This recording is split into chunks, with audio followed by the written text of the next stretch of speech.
Okay जी, बिस्मिल्लाहिर्रहमानिर्रहीम। अच्छा जी, हमारे पास जो टॉपिक है वो है रेडियो एक्टिविटी, ठीक है ना।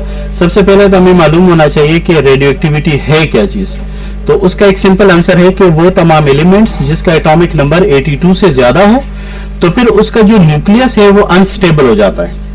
न्यूक्लियस अनस्टेबल होने के बाद उसको स्टेबल बनाने के लिए क्या करना पड़ता है, वो एनर्जी रिलीज करता है। वो जो एनर्जी रिलीज करेगा वो एनर्जी किसी भी फॉर्म में मुमकिन है, यानी जी ठीक है ले जाओ। वो एनर्जी अल्फा पार्टिकल की शक्ल में भी मुमकिन है, वो एनर्जी बीटा पार्टिकल की शक्ल में, और वो गेमा रेज जिसे बोलते हैं। अच्छा, बहुत सारे बुक्स में, इंडियन बुक्स में इसको पार्टिकल्स का नाम दिया जाता है, लेकिन हम उस चक्कर में नहीं पढ़ना चाहते। बस it is actually energy. Alpha is also energy, beta is also energy, and gamma is also energy, and these energies are actually radiates for the purpose to stabilise the nucleus, यानी उस न्यूक्लियस को stable करने के लिए। क्योंकि आपको मालूम होना चाहिए कि न्यूक्लियस के अंदर प्रोटॉन है, और प्रोटॉन को रिपेल करता है, लेकिन न्यूक्लियस के अंदर वो प्रोटॉन मौजूद होते हैं, लेकिन वो एक दूसरे को रिपेल नहीं करते। उसकी वजह शॉर्ट रेंज फोर्सेस हैं। हाँ, मैंने लास्ट टाइम क्लास में भी बताया था, एक दफा मैं फिर बता दूं कि वो दरअसल है क्या। अगर दो प्रोटॉन के दरमियान इतना डिस्टेंस हो जाए तो वो फिर उसकी जो रिपल्जन है वो अट्रैक्शन में तब्दील हो जाएगी, और उसको क्या कहते हैं, उसको कहते हैं शॉर्ट रेंज फोर्सेस। क्या कहते हैं उसे, उसको कहते हैं शॉर्ट रेंज फोर्सेस। तो दरअसल वो शॉर्ट रेंज फोर्सेस कमजोर पड़ जाते हैं। कब पड़ जाते हैं, when the atomic number exceed then 82। अगर 82 से ज्यादा हो जाए, एटॉमिक नंबर किससे ज्यादा हो जाए, 82 से ज्यादा हो जाए, तो then the atom is unstable. और जब एटम अनस्टेबल हो जाता है तो वो एनर्जी रिलीज करके खुद को स्टेबल कर देता है। The phenomena is known as radioactivity. क्या कहते हैं इसे, and the element is known as radioactive element. The phenomena is known as, and the element itself is known as. तो मैं कह सकता हूं कि all elements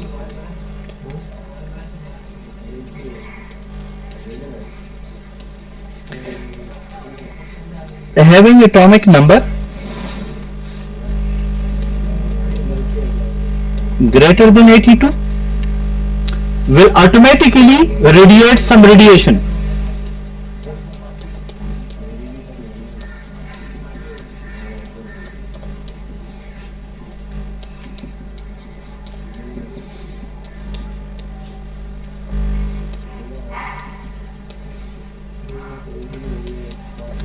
To stabilize their nuclei। अपने न्यूक्लियाई को स्टेबलाइज करने के लिए वो क्या करते हैं, वो रेडिएट करते हैं, and the phenomena becomes known as radioactivity.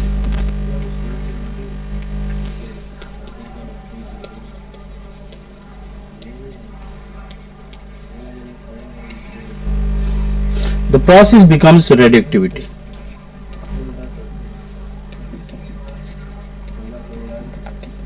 And the element itself known as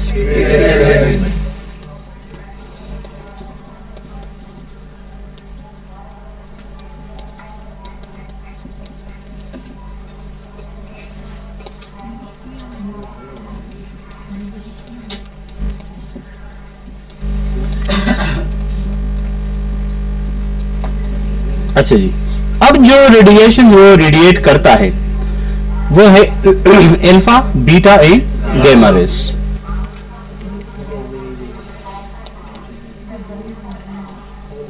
the radiated radiations are क्या क्या है, अल्फा है, बीटा एंड गामा।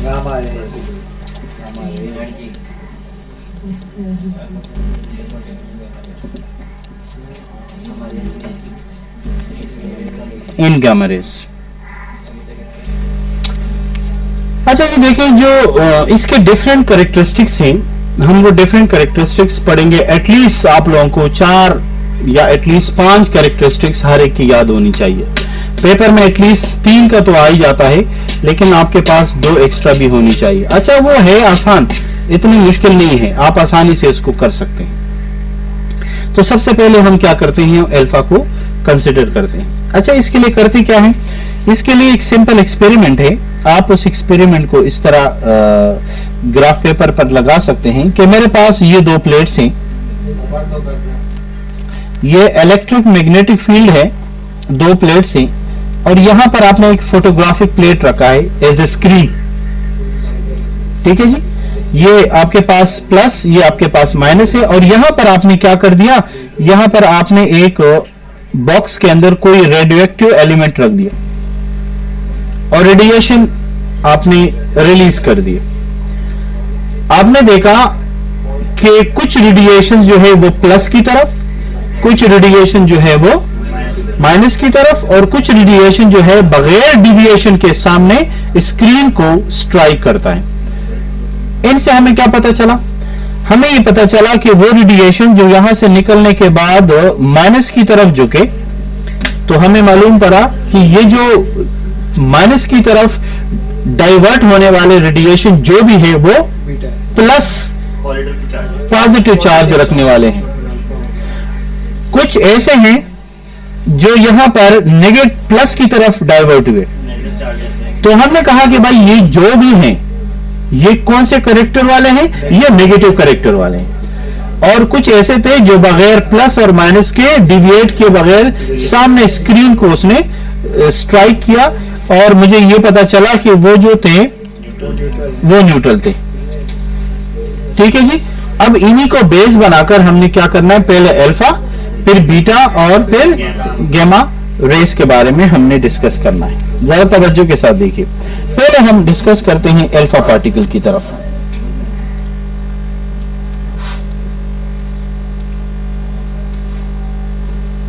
सबसे पहली बात तो यह है कि जब इन रेडिएशंस को मैग्नेटिक फील्ड में गुजारा जाए, इलेक्ट्रिक और मैग्नेटिक फील्ड में गुजारा जाए, तो ये हमेशा नेगेटिव प्लेट की तरफ बेंड हो जाते हैं।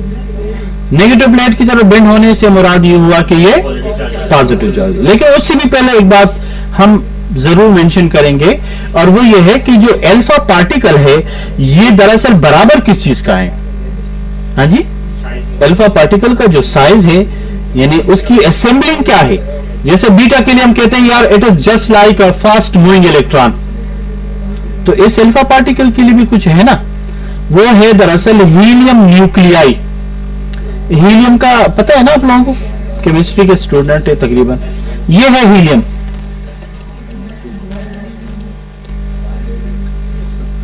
अगर हीलियम से 2 इलेक्ट्रॉन निकाल दिए जाएं, क्या बच जाएगा, न्यूक्लियस। तो हम कहते हैं alpha particle is just like a helium nuclei. एक आपके पास ये पॉइंट होना चाहिए। अगर हीलियम से क्या निकाल दिया जाए, 2 इलेक्ट्रॉन निकाल दिए जाएं, तो क्या बच जाएगा, न्यूक्लियस। तो हम कहते हैं alpha particle is just like a helium. हाँ,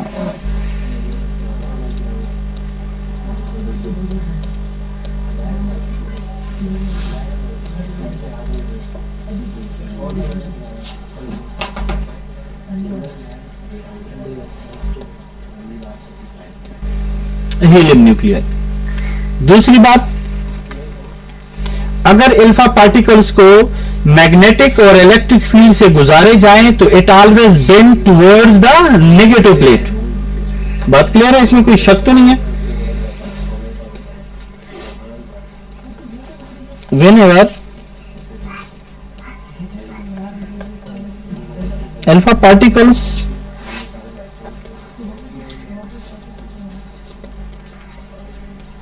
passing through the electric or magnetic field plates, it always bend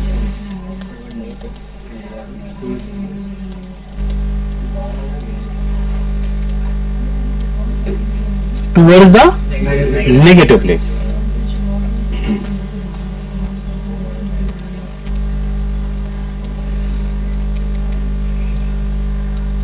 तीसरी बात आपके जहन में यह होनी चाहिए कि अल्फा पार्टिकल पर अच्छा, जब ये बेंड होगी तो उसे पता क्या चला? Therefore, hence, it means that it possess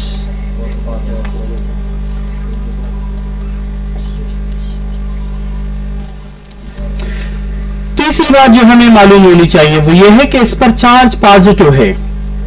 positive charge से मुराद यह है कि इसमें इलेक्ट्रॉनों की कमी है या डिफिशिएंसी ऑफ इलेक्ट्रॉन है, लिहाजा अगर इसको कहीं से गुजार दिया जाए तो ये इलेक्ट्रॉनों को हासिल कर सकते हैं, और इलेक्ट्रॉनों को हासिल करने पर ये जिसे हासिल करेगा वो क्या बन जाएगा?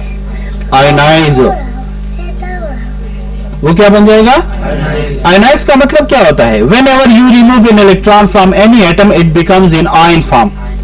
So it becomes the ionized atom.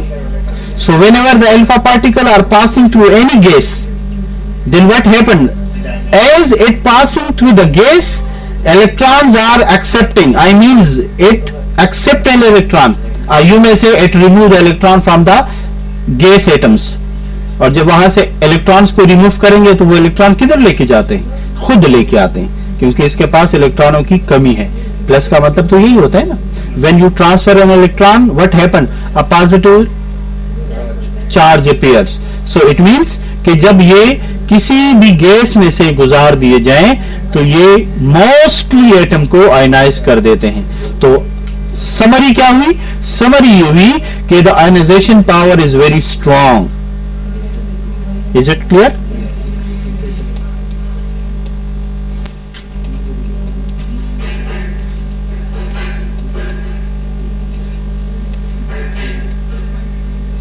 Strong. Number 4, जब ये इलेक्ट्रॉन हासिल कर जाता है तो इस पर कौन सा चार्ज आ जाएगा? फिर नेगेटिव चार्ज। इसको नेगेटिव की जरूरत है, जब इसको मिल जाए तो ये न्यूट्रल फॉर्म में आ जाएगा। जैसे हाइड्रोजन से एक इलेक्ट्रॉन निकलता है तो क्या चार्ज आता है इस पे? प्लस। अगर वो इलेक्ट्रॉन वापस दे दे तो उससे प्लस गायब हो जाएगा, तो उस वक्त उस एटम को हम न्यूट्रल एटम कहते हैं। So when the alpha particle passing through any gas, then what happen? It accept electron और remove electron from the others and get neutral. So जब ये न्यूट्रल हो जाएगा तो जाने की जो सलाहियत है, अंदर जाने की जो सलाहियत है, जिसे पेनिट्रेटिंग पावर कहते हैं, वो खत्म हो जाएगी, क्योंकि अंदर तो ये तब जाएगा जब इसको जरूरत हो। जब इसको इलेक्ट्रॉन मिल जाता है तो ये आगे जाएगा नहीं। तो हम कहते हैं its penetrating power is very लो।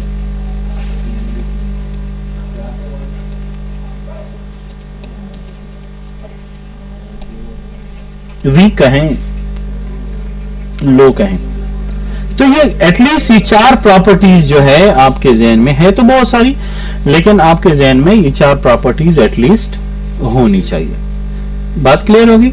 अब हम आते हैं बीटा की तरफ।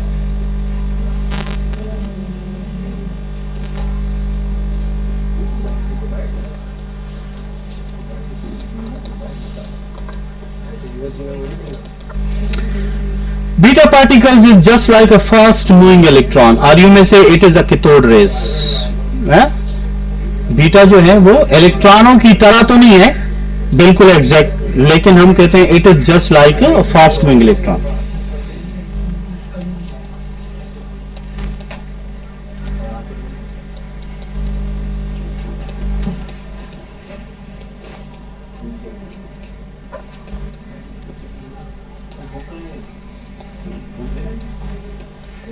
नंबर 2, अगर इसको इलेक्ट्रिक और मैग्नेटिक फील्ड से गुजार दिए जाए तो it always being towards the positive plate.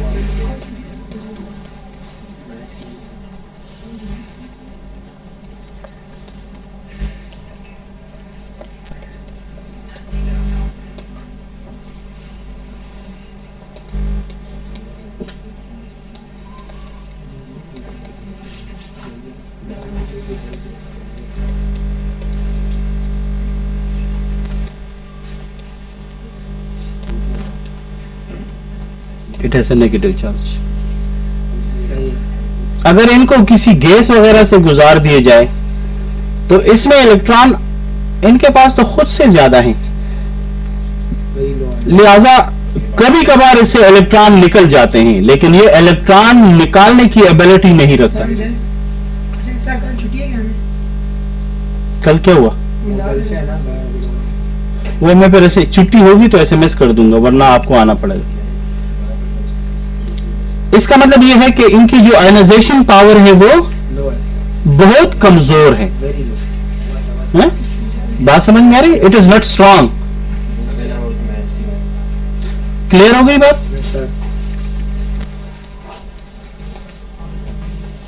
पहले ionisation power, ionisation power is weak. Clear है?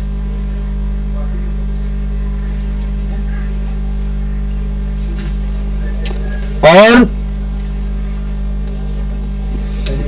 पेनिट्रेटिंग पावर इसकी ज्यादा है। क्यों ज्यादा है भाई? कोई वजह? जाने के इसके बाद वजह क्या है? अल्फा की जाने की ताकत कमजोर है, इसकी ज्यादा है। वजह क्योंकि जब अल्फा जाएगा तो उसको इलेक्ट्रॉन मिल जाते हैं तो वो न्यूट्रल फॉर्म में आ जाता है, ये जाएगा, ये देता है। लेकिन इसको तो मिलता है नहीं, लिहाजा इसके पेनिट्रेटिंग पावर जो है वो ज्यादा है। ये देता है।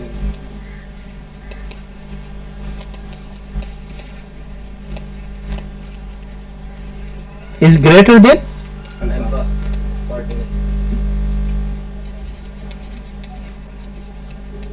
मूड नहीं हो रहा पढ़ने का तो छोड़ दे बेटा। मैंने कहा नहीं है तो फिर आप लोग तशरीफ ले जाए। ऐसे में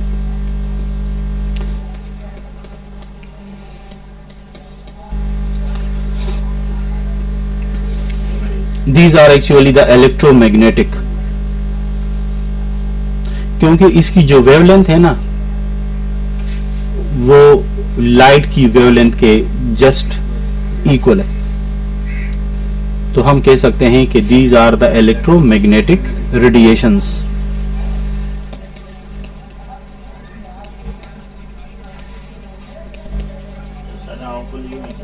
बहुत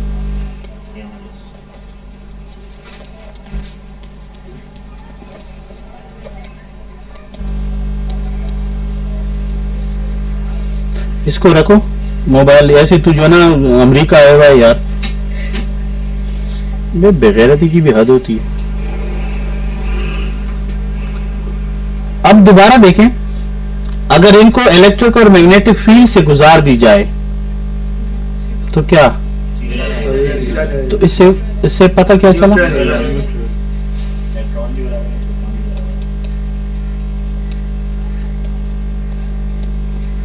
मैंने वजह बता दी कि किस वजह से। आयनाइजेशन पावर इसकी बिल्कुल ना होने के बराबर।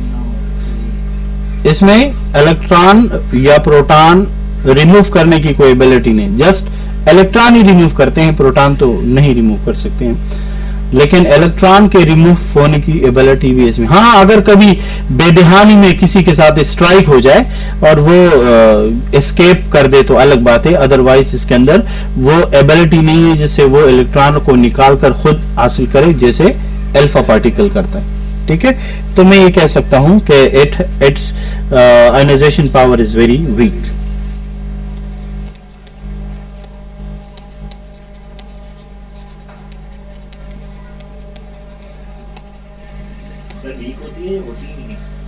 बस वीक है ना,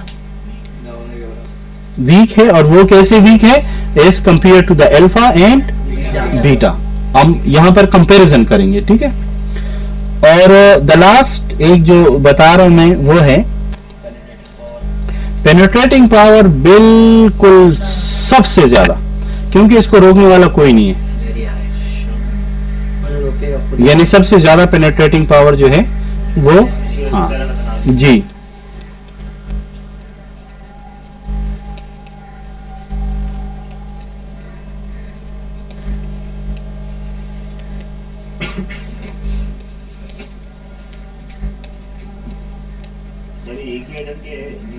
एज कंपेयर, ये जरूरी नहीं है कोई एटम अल्फा दे रहा है, कोई बीटा दे रहे हैं, कोई अल्फा बीटा दोनों दे रहे हैं, तीनों निकल सकते हैं, लेकिन वैसे बहुत रेयर केसेस में होता है। नहीं, एक ही चीज नहीं है ना, नहीं, न्यूट्रॉनों की वजह से थोड़ी निकलते हैं ये। न्यूट्रॉन निकालना है। न्यूट्रॉन नहीं निकलता, ये तो एनर्जी है ना।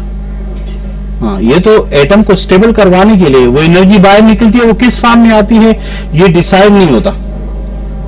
बाज़ औक़ात वो अल्फा की शक्ल में, क्योंकि तीनों एक एटम से रिलीज नहीं हो सकती, हर एटम से अलग अलग रिलीज होती है। हाँ, अल्फा के साथ गामा, बीटा के साथ गैमा, लेकिन अल्फा बीटा इटसेल्फ गैमा के साथ बहुत कम निकलते हैं। बात समझ में आ रही है? यानी रेयर केसेस में तो हो सकता है, लेकिन जनरली जो देखा गया है उसमें ये तीनों एक से मुमकिन नहीं है। अलबत्ता अल्फा अलग से मुमकिन है, बीटा अलग से मुमकिन है, गैमा रेज अलग से मुमकिन है, लेकिन एट अ टाइम तीनों बहुत रेयर केसेस में निकलते हैं as compare to alpha and beta particles. बात क्लियर होगी? अब अजान वगैरह हो जाए, इसके बाद फिर मैं आपको इसकी लॉ के बारे में बताता हूँ। ठीक है? सर बाकी सारी